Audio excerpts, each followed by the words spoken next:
بسم اللہ والصلاة والسلام علی رسول اللہ، اما بعد، اعوذ باللہ من الشیطان الرجیم، بسم اللہ الرحمن الرحیم۔ ما کان محمد ابا احد من رجالکم ولکن رسول اللہ وخاتم النبیین۔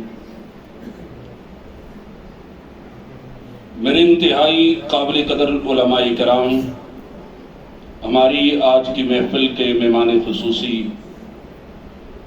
مقرر شرعی بیان خطیب پاکستان مولانا قاری محمد یاسین بلوچ صاحب اور بڑے ہی پیارے نعت خوان، اللہ تعالیٰ نے محبت، الفت و پیار کوٹ کوٹ کے ان میں بھرا ہے۔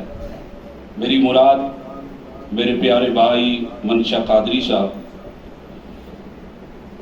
قابل قدر بزرگوں اور نوجوان بھائیوں، میں آپ کے درمیان اور آپ کے معزز مہمان کے درمیان زیادہ دیر حائل نہیں ہوں گا، صرف 2-4 منٹ میں 2-4 باتیں کرنا چاہتا ہوں۔ یہ دور پرفتن دور ہے۔ یقین جانیں اس وقت اسلام کے خلاف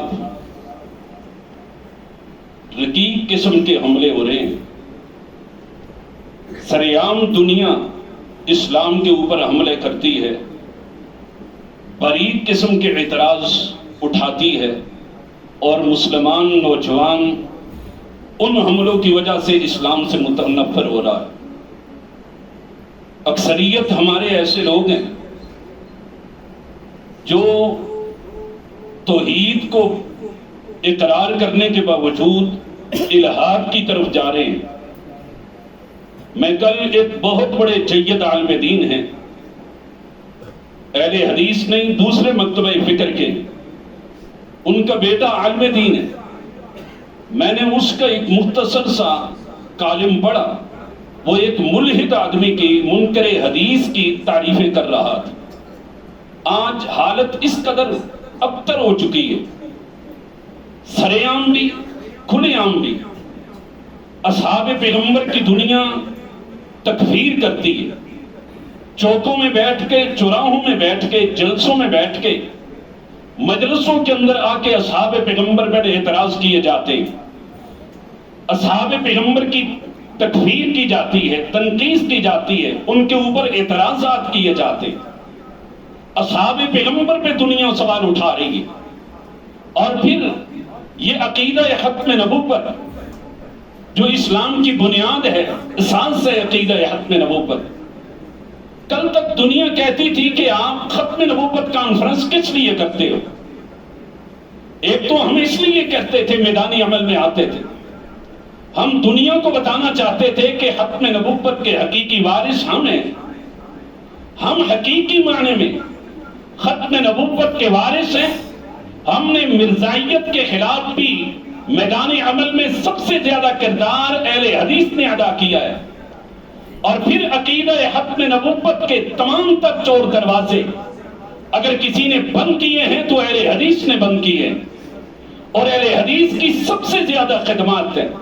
یہ میں یہاں ہی بیٹھ کے نہیں کہہ رہا، میں ہی نہیں کہتا، بلکہ دوسرے بھی اس کے اوپر قلم اٹھاتے ہیں۔ مولانا علا وسایا دیوبندی مکتبہ فکر کے ہیں، بلکہ وہ آج کل اس وقت ملک پاکستان میں ایک دلیل کے طور پر مانا جاتے ہیں کہ ختم نبوت کے اوپر اگر کوئی گفتگو کر سکتا ہے تو مولانا علا وسایا کر سکتے ہیں۔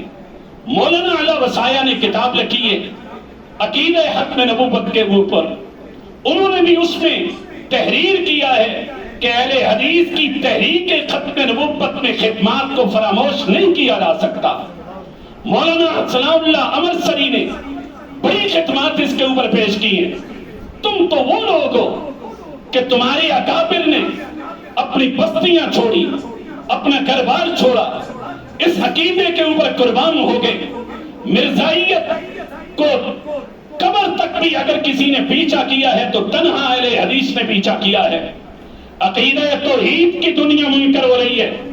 عقیدہ توحید کو عجب انداز میں، جن کے پاس توحید ہے ہی نہیں، وہ توحید میں سیمینار کر رہے ہیں، وہ عقیدہ توحید دنیا کو سکھانے چلیں۔ اس لیے میں آپ کو دعوت دینا چاہتا ہوں، خصوصاً یہ سوشل میڈیا ایک بہت بڑا محاذ ہے سوشل میڈیا ایک پوری دنیا ہے، سوشل میڈیا ایک بہت بڑا محاذ ہے۔ اس محاذ پہ رہ کے خدارا میں اپنے نوجوان بھائیوں کو کہنا چاہتا ہوں، اپنی صلاحیتیں یوں ضائع نہ کریں، اپنی صلاحیتوں کو یوں ضائع نہ کریں، بلکہ اسلام کی ترویج کے لیے، اسلام کے تحفظ کے لیے، اسلام کی اشاعت کے لیے، عقیدہ توحید کے لیے، عقیدہ حق نبوت کے لیے، حب صحابہ کے لیے اس عقیدے کو آ کر کے پرچار کیجئے گا۔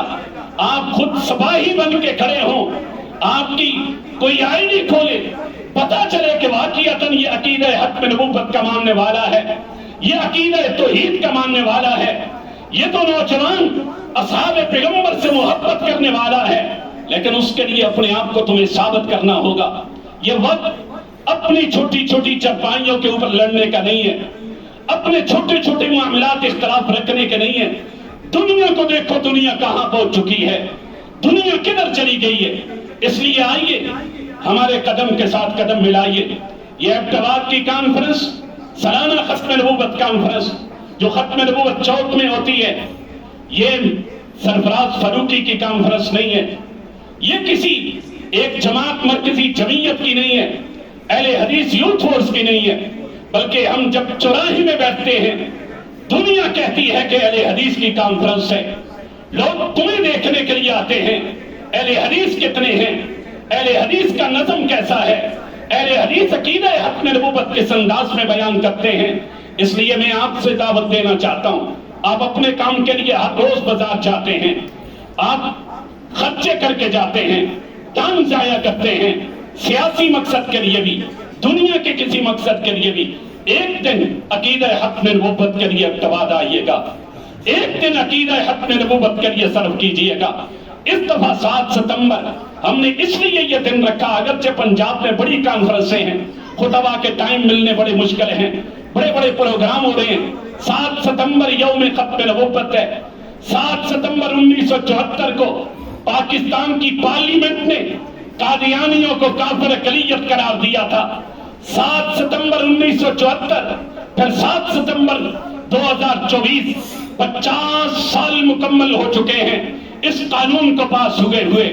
اس لیے ہم نے یہ پروگرام رکھا ہے 7 ستمبر کو، تاکہ ہم اپنی نسل نو کو، ان چھوٹے چھوٹے بچوں کو، اپنے بزرگوں کو، اپنے جوانوں کو یاد کرا دیں، جس طرح 14 اگست تمہاری آزادی کا دن ہے، جس طرح 6 ستمبر تمہارا یوم دفاع کے طور پر مانا جاتا ہے کہ 1965 کو انڈیا کو ناکو چنے تم نے چبائے تھے، جس طرح 23 مارچ تمہارے بچے کو بھی، بوڑھے کو بھی، مرد کو بھی، عورت کو بھی یاد ہے قرارداد پاکستان منظور ہوئی تھی۔ ایسے ہی ہم اس نسل نو کو یاد کرانا چاہتے ہیں، ان کے دل و دماغ کی تختیوں پر بٹھا دینا چاہتے ہیں کہ 7 ستمبر کو پاکستان کی پارلیمنٹ نے قادیانیوں کو کافر اقلیت قرار دیا تھا۔ اگر اس قانون کو تبدیل کرنے کے لیے خلاف آئین کوئی جج اگر قانون پاس کرے گا، ہم اس کے مد مقابل بھی کھڑے ہوں گے۔ کوئی اگر پارلیمنٹ کا ممبر اس کے خلاف بات کرے گا، ہم اس کے مد مقابل بھی کھڑے ہوں گے۔ کوئی سیاسی لیڈر ہو، کوئی سائنسدان ہو، کوئی جج ہو، جو بھی اس عقیدہ حق نبوت کے خلاف بات کرے گا، انشاءاللہ العزیز ہم میدان عمل میں کھڑے ہوں گے۔ آخری گزارش کرنا چاہتا ہوں، چیف جسٹس آف پاکستان نے قادیانیوں کو ایک فیصلہ کیا کہ قادیانی اپنی تبلیغ بند کمرے میں چھپ کے کر سکتا ہے، سریعم اس کے اوپر پابندی ہے۔ بند کمروں میں تبلیغ اپنے عقیدے کی کرنا چاہے، عقیدہ ختم نبوت کے خلاف بات کرنا چاہے، اس کے اوپر کوئی روک ٹوک نہیں ہے۔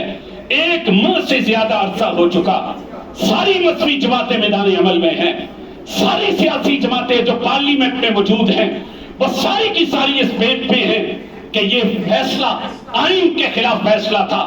لیکن بدقسمتی ہے 1 ماہ سے زیادہ عرصہ ہو چکا ہے، آج تک اس فیصلے کو تبدیل واپس نہیں کیا گیا، اس کے اوپر نظر ثانی نہیں کی گئی۔ کیا میں بتلانا چاہتا ہوں، کیا یہ تیری میری ذمہ داری نہیں ہے کہ ہم میدان عمل میں نکل کے کم از کم اپنا ہاتھ تو بلند کر کے کہہ سکیں کہ یہ جج نے جو فیصلہ دیا ہے یہ غلط فیصلہ دیا ہے، اس کے خلاف ہم میدان عمل میں آئے ہیں۔ کیا کوئی اور میری ذمہ داری نہیں ہے کہ ہم اتنا کھلے عام میدان میں کہہ سکیں کہ قادیانی آئین پاکستان کا بھی غدار ہے، اسلام کا بھی غدار ہے، پاکستان کے اندر چھوٹے سے چھوٹا بڑے سے بڑا کوئی عہدہ قادیانیوں کو نہیں دیا جا سکتا؟ اس کے لیے تمہاری اکابر نے محنتیں کی تھی، تمہاری اکابر میدان عمل میں تھے، تم کیوں سو گئے ہو؟ کیوں نہیں میدان عمل میں آتے؟ کیوں نہیں اپنے گھر سے باہر نکلتے؟ کیوں نہیں تم آ کر کے اپنی قوت کا اظہار دنیا کے سامنے کرتے؟ کل دوسرے لوگ اپنے اس عقیدے کے اوپر اظہار کر چکے ہیں، تمہارے لیے بھی میرے لیے بھی امتحان ہے کہ ہم بھی اس میدان میں انشاءاللہ العزیز 7 ستمبر بروز ہفتہ بعد از نماز ظہر انشاءاللہ العزیز ختم نبوت چوک میں جمع ہوں گے۔ کیا خیال ہے آئیں گے انشاءاللہ؟ انشاءاللہ العزیز آئیں گے، ہر آدمی آئے گا، اپنے ساتھ دوسروں کو بھی ساتھ لے کے آئے انشاءاللہ العزیز۔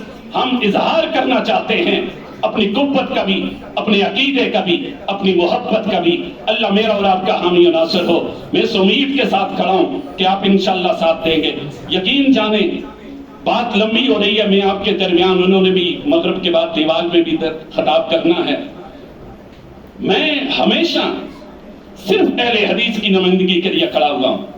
آج بھی مجھے پورا احساس تھا، میرے پیارے بھائی مولانا محمد آصف مسعود صاحب نے پابند کیا تھا کہ آپ جلدی آئیں گے، 2 بجے تک پہنچائیں گے، لیکن یقین جانے جب وہ امن کمیٹی کا اجلاس تھا اس میں دوسرے احباب بھی موجود ہوتے ہیں، اس میں مجبوری ہوتی ہے کہ کوئی کسی مسلک اہل حدیث کے خلاف کوئی بات کر دے، کسی دوسرے مسلک کا بات کر دے، کوئی سرکاری نمائندہ کوئی اعتراض کر دے۔ میں صرف اس مجبوری کی بنیاد پر ان اجلاسوں میں بیٹھتا ہوں کہ میرے مسلک کے اوپر، میری جماعت کے اوپر، میرے عقیدے کے اوپر، میری کسی مسجد کے اوپر، میرے کسی مدرسے کے خلاف کسی مجلس میں بیٹھ کے کوئی بات نہ کر سکے۔ اگر کوئی اعتراض کرے تو میں اس کے سامنے انشاءاللہ العزیز پہلے بھی سیسا پلائی ہوئی دیوار ثابت ہوا ہوں، پھر بھی انشاءاللہ العزیز کھڑا ہوں گا۔ اس لیے میں آپ سے مؤدبانہ اپیل کرتا ہوں کہ آپ انشاءاللہ اس کانفرنس کو اپنی کانفرنس سمجھیں، اس کو سرفراز فاروقی کی کانفرنس نہ سمجھنا، اس کو صرف مرکزی جمعیت اہل حدیث کی نہ سمجھنا، اس کو صرف یوتھ فورس کی نہ سمجھنا، مسلک اہل حدیث کی نمائندہ کانفرنس ہے، اس میں خود بھی حاضر ہونے کی کوشش کریں، دوسرے احباب کو بھی ساتھ لائیں۔ اللہ میرا اور آپ کا حامی و ناصر ہو۔ وما علینا الا